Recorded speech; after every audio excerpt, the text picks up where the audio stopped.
নারায়ে তাকবীর, আল্লাহু আকবার। সীমান্ত কাঁপিয়ে এবার সরাসরি পাকিস্তানে ভয়াবহ হামলা চালিয়েছে আফগান তালেবান সেনারা। রাতের আধারে গর্জে উঠেছে গোলন্দাজ অস্ত্র, জ্বলছে সীমান্ত চৌকি। গত সপ্তাহে পাকিস্তানের বিমান হামলার জবাবে ২৬ ফেব্রুয়ারি গভীর রাতে নানগারহার ও পাকতিকা প্রদেশ ঘিরে তীব্র সংঘর্ষ শুরু হয়। ২৬১১ কিলোমিটার দীর্ঘ ডুরান্ড লাইনের আগুন এবার সীমান্ত পেরিয়ে ছড়িয়ে পড়েছে।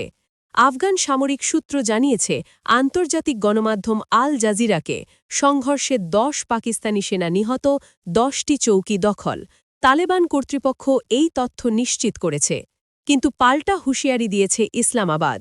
Ministry of information and broadcasting এক্সে জানায়, খাইবার পাখতুনখোয়া সেক্টরে তাৎক্ষণিক ও কার্যকর জবাব দেওয়া হয়েছে।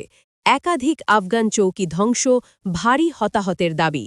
চিত্রাল, খাইবার, মৌমান্দ, কুররাম ও বাজাউর সেক্টরে তীব্র গোলাবর্ষণের তথ্য মিলেছে। নিরাপত্তা সূত্র বলছে, পাকিস্তানের পাল্টা আঘাতে কয়েকটি আফগান পোস্ট খালি করে পালাতে বাধ্য হয়েছে সেনারা।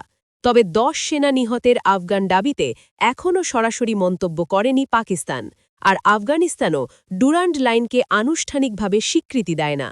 এই অস্বীকৃত সীমান্তই কি নতুন যুদ্ধের আগুন জ্বালাচ্ছে? দুই পরমাণু শক্তির প্রতিবেশী, এই সংঘর্ষ কি সীমান্তেই থামবে নাকি রূপ নেবে পূর্ণাঙ্গ যুদ্ধে? আপনার বিশ্লেষণ কি? কমেন্টে জানান। নিরপেক্ষ ও দ্রুত আন্তর্জাতিক আপডেট পেতে এখনই সাবস্ক্রাইব করে সাথে থাকুন।